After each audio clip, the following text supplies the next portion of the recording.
I'm sorry not to have been able to be present on site, and thanks to the organizing committee to have set up a session endorsed by EAPCI. I will talk regarding specific barriers for women present in leadership in interventional cardiology. Recently, we did publish in European Heart Journal a special article on overcoming professional barriers encountered by women in interventional cardiology, and this is an EAPCI statement. You can download, because this is an open access, and read such an interesting paper. Why that? Because first, let's start from the fact, which is the representation of female APCI members in 2021 by countries. This is quite heterogeneous in different countries. There are areas where the representation is higher, like Northern Europe area where it is lower, and there are even countries where indeed we didn't have any women member in APCI. And for example, this is the case for Tunisia and lots of Maghrebian countries, despite, for example, Egypt, that had indeed 7% of EPCI members being women. And which is, in general, however, the representation of women members in EPCI quite low. And this has been low throughout the last years, going only from a 14% to a 15% in 2021. And what about the representation of women in EPCI as compared with the other European Society of Cardiology organization? It is the lowest, as you can see from the right panel. It is the lowest as compared to all the other associations. And it is quite thoughtful that is even lower than ERA, which is the Association of Electrophysiologists. And which are the barriers then to women to pursue interventional cardiology career? This is a very interesting paper that was published some years ago again from EAPCI, and specifically from EAPCI Women Committee.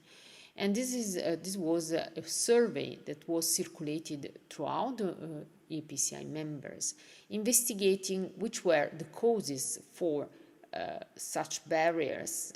And this was asked to women and men members. And there was a different perspective, because men thought that the first reason was on-calls, the presence of on-calls for primary PCI or the radiation. And this is the answer by men are represented in the blue column. However, indeed, the women did feel that the largest and most important barrier for them to pursue interventional cardiology were not on-calls, radiation, or family, but indeed were the presence of lack of opportunity. So they felt that to embrace this subspecialty that we have to admit it's quite very hard working, requiring also the availability for on-calls that can happen during the night, during the weekend. However, the biggest was indeed the lack of opportunities. Radiation, however, is one of the issues. There are a lot of publications on the topic. There was also a recent paper that was again published by EAPCI, just showing that indeed it is an issue, but is not an issue for the fetus, because the dose that you are going to have is much lower than the dose that is indeed harmful for fetus. Regarding lack of opportunities, this is quite clear. There are fields in interventional cardiology where it is higher. For example, structural heart intervention. Again, this is a publication that is coming from circulation cardiovascular intervention. And as you can see, despite the fact in the latest year there has been a growth in the operators for structural intervention in TAVR, however, the number of women TAVR operator is low. And this is felt as a barrier for women entering into its subspecialty. The not possibility to be exposed to new procedures and to be operator in new procedures. But this is not only for professionals, so the lack of opportunities to learn new technologies and new intervention. Lack of opportunities felt also in the different scientific and academic fields. For example, lack of opportunities in editorial boards. There is a lower number of women that are in the editorial boards, and especially women in apical position. For example, the women that are editor-in-chief of journals, which is quite low and unbalanced. But also the lack of opportunity as clinical trial leaders. And this is again a publication that was in JAC 2021, just showing how many physicians have a leadership role in running clinical trials or in leadership committees. Economical difference is another issue. Again, this is a recent publication showing how the income and salary of a woman is much lower than the man. And this is also in interventional cardiology. And again, how many go from mid-career to clinical directors, so the lack of women in apical position as clinical directors. And this is taken from European Heart Journal. It was a publication by Borelli, and the numbers are quite discouraging. For example, in Italy, only 3-4% of the women are clinical directors. And this is quite well distributed throughout the different ESC countries.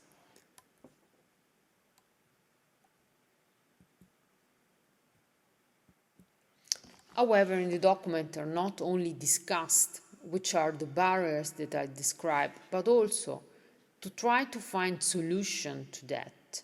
There is a clear sex gap, and there are different possibilities to reduce this sex gap. First, reduce bias in hiring, transparency of the data, so transparency of, for example, salary for women and men, transparency regarding the roles, transparency regarding the decision to appoint individuals physicians for different procedures.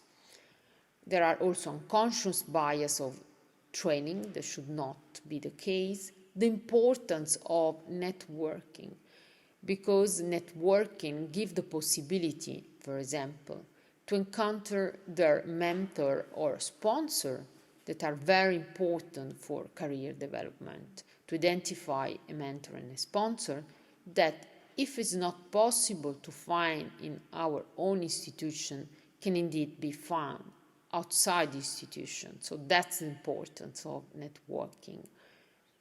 The issue of maternity leave. One of the solutions can be extend the maternity paid leave, also to extend, for example, the paternity leave, because we are in a society where also men would like to be more involved in their kids' growth, and to extend in countries they have paternity leave, or to indeed apply for paternity leave, could also help the women for her career despite having a kid and being in the first year of the kid. But also, for example, creation of a breastfeeding friendly premises in the working, or the creation of a kindergarten in the hospital that can help again to balance the work and family life. But also, other point is the mentorship program. As I said, it is very important not only for women but also for men to have a mentor. And also in the single institution, the creation of a specific program where each mentee has a specific mentor can decrease the presence of access to education and new technology. However, the importance of creation of awareness and accountability of the issue in the own working place, as well as leadership and company commitment.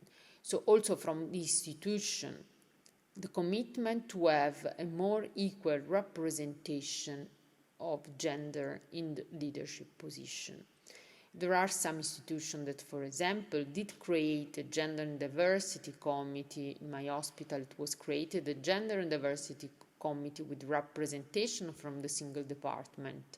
And clearly, this helps to create awareness and is one of the solutions to overcome barriers. This is taken from Libra, and indeed, again, this was one post published in order to, again, enlighten the presence of disparity, with the women take only 2.5 times more unpaid working hours than men. Important to share the load of family, as we said, also with our partners, and also to work on educational level to younger generation, to career aspiration that should be positively correlated, and also the importance again of raise awareness. And this is taken from the paper, and again this is quite summarized, the issue of lack of opportunities, but however the importance not only to address the issue but also to think about solution.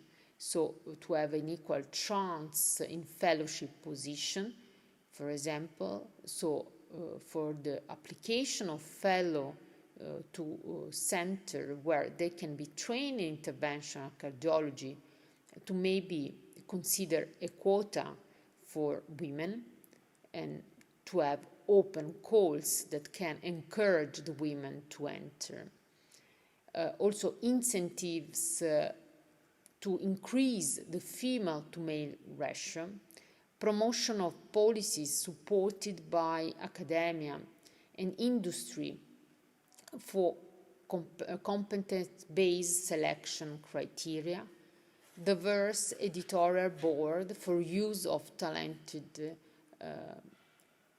issues, a constant monitoring of reviewing process for blended and more reviewer revealing process. Because the other issue is indeed that there are a lower number of first or last corresponding authors being women. Then the lack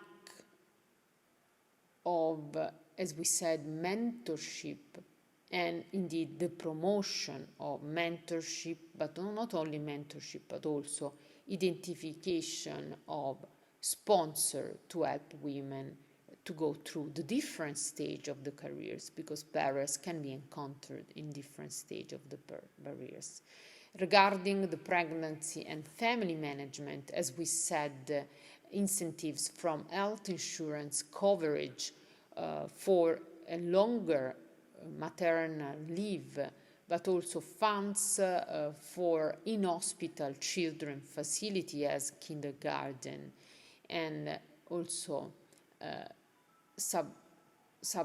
also to help for working parents, and also, as I said, extending the leave to paternal leave that can help the women also in their working.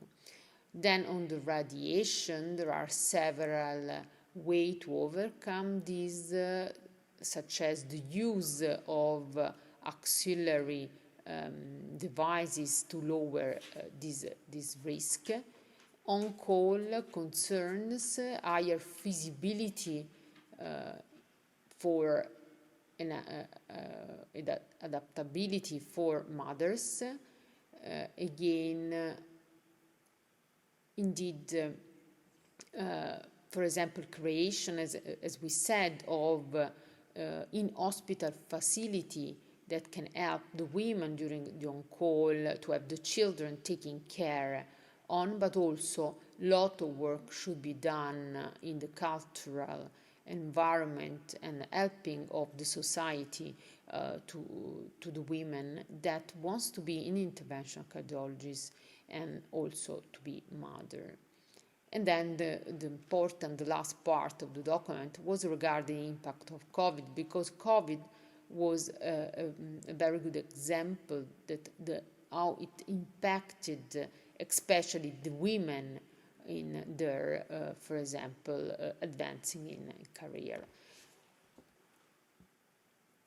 So the whole point is, if we want to have more women in interventional cardiology, we have to help them to have a balance in work and life. And as we identified potential barriers, we have to put in place all the possible solutions to overcome them. Thanks for your attention.